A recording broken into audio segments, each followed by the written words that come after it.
Welcome back my channel smart creative news. First నా channel చూస్తుంటే like చేసి subscribe channel like చేయడం మర్చిపోతే లైక్ చేస్తే ఇంకొంతమంది నా వీడియోస్ రీచ్ అవుతాయి. సో ఇప్పుడు కళ్యాణ్ గురించి లేటెస్ట్ న్యూస్ ఏంటో చూసేద్దాం. యాక్చువల్ కళ్యాణ్ వచ్చేసి సోషల్ మీడియాలో ఒక వీడియో పోస్ట్ చేశాడు. అదైతే ఇప్పుడు చాలా వైరల్ అవుతుంది. తను వచ్చేసి జాతి రత్నాలు చేస్తున్నందుకు చాలా హ్యాపీగా ఉన్నాను. తన ఫస్ట్ ప్రాజెక్ట్ని అందరూ రిసీవ్ చేసుకోవాలి, అందరూ హ్యాపీగా నన్ను ఆదరించాలి అన్నట్టు ఒక పోస్ట్ చేశాడు అనమాట. అది ఇప్పుడు చాలా వైరల్ అవుతుంది. అదే కాకుండా తన మీద వస్తున్న నెగిటివ్ కూడా ఒక పోస్ట్ చేశాడు. చాలా మంది నన్ను చీకట్లో లాగడానికి ట్రై చేస్తున్నారు. కానీ నేను ఎంత చీకట్లో లాగినా వెలుగులోకి రావడానికి ట్రై చేస్తూనే ఉంటానని. అఫ్‌కోర్స్ అది కరెక్టే. ఎంతమంది నెగిటివ్ చేసినా నేను పాజిటివ్‌గానే ఉంటానని చెప్పి. అంటే నేను రెస్పాండ్ అయ్యాను. మీది ఎంతైనా చేసుకోండి. నా పేషెన్సే నాకుంది అన్నట్టు ఇదైతే చాలా పాజిటివ్ యాటిట్యూడ్. నాకైతే సూపర్‌గా నచ్చింది ఇదైతే.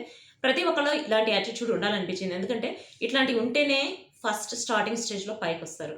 ప్లస్ నాకైతే ఒకటి గుర్తుకొచ్చింది. తనతో పాటు ఉన్నవాళ్ళే తనని వెనక్కి లాగాలని చూస్తున్నారని చెప్పి చాలా సార్లు మనం చూసాం. వీడియోస్‌లోనే చూసాం. ఎగ్జాంపుల్ చెప్పాలంటే భరణి గారు అంటే కొంతమందికి కోపం రావచ్చు. భరణి గారు ఆల్రెడీ డైరెక్ట్‌గా అన్నారు. నేను, ఇమాన్యుయల్ మాత్రమే గేమ్ ఆడాము. బిగ్ బాస్ హౌస్‌లో. నేను, ఇమాన్యుయల్ మాత్రమే గేమ్ ఆడాము. మాదే గేమ్ అంటే అసలు ఎందుకు మిగిలిన వాళ్ళు నచ్చారో వాళ్ళకి ఎందుకు వాళ్ళు విన్ అయ్యారో నాకైతే అర్థం కావట్లేదు అన్నాడు. అంటే మిగిలిన వాళ్ళందరూ పిచ్చోళ్ళు, వాళ్ళు ఎవ్వరు ఆడలేదు. వీళ్ళిద్దరూ ఆడారు. కానీ వీళ్ళు ఓడిపోయారు. ఇమాన్యుయల్ అంటున్నారంటే ఓకే. నేను ఆల్రెడీ ఒక వీడియోలో కూడా చెప్పాను. ఇమాన్యుయల్ అయితే చాలా కష్టపడ్డాడు. ఇమాన్యుయల్ అంటున్నారు ఓకే. టాప్ 3లో రానందుకు నేను కూడా చాలా హర్ట్ అయ్యాను. ఎందుకంటే తను చాలా కష్టపడ్డాడు. టాప్ 3 అన్నా వచ్చే ఛాన్సు తనకుంది. బట్ ఎందుకు రాలేదు అంటే తను ఫస్ట్‌లో తనుజతో ఉన్నాడు. తర్వాత తనుజతో ఎందుకో దూరంగా ఉన్నాడు. అంటే తన వల్ల తనూజకి పెరుగుతుంది అనుకున్నట్టున్నాడు. అందుకని దూరంగా ఉన్నాడు. తనకి అర్థం కానిది ఏంటంటే తనూజ వల్ల తనకి కూడా పెరుగుకోను.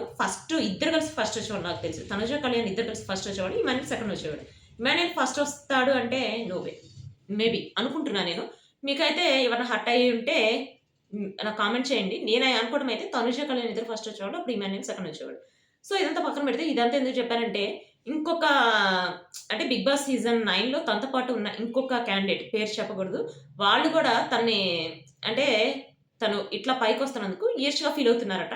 వాళ్ళెవరనేది ఇప్పటికి మీకు తెలుసుంటే నాకు కామెంట్ చేయండి. సో, కళ్యాణ్ వచ్చేసి ఇప్పుడు జాతిరత్నాలు వస్తున్నందుకు చాలా హ్యాపీగా ఫీల్ అవుతున్నాడు. తనకి కుకింగ్ మీద ఇంట్రెస్ట్ పెరుగుతుందని చెప్పి తను కుకింగ్ కూడా చేస్తాను.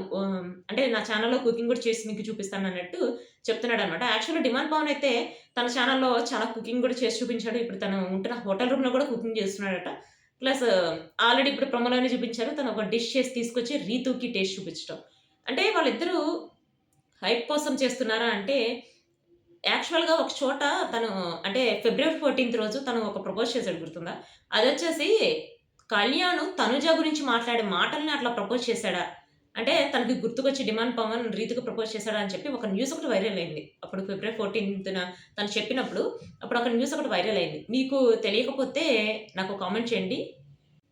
సో, అంటే డిమాండ్ పవన్, రీతు కళ్యాణ్ పడాల ప్లస్ తనుజ వీళ్ళు నలుగురు వచ్చేసి వస్తున్నారని చెప్పి ప్రోమోలో చూపించారు. బట్ సాటర్డే, సండే ఎపిసోడ్స్‌లో వేరువేరుగా వస్తున్నారని చెప్పి మనకు తెలిసిన న్యూస్.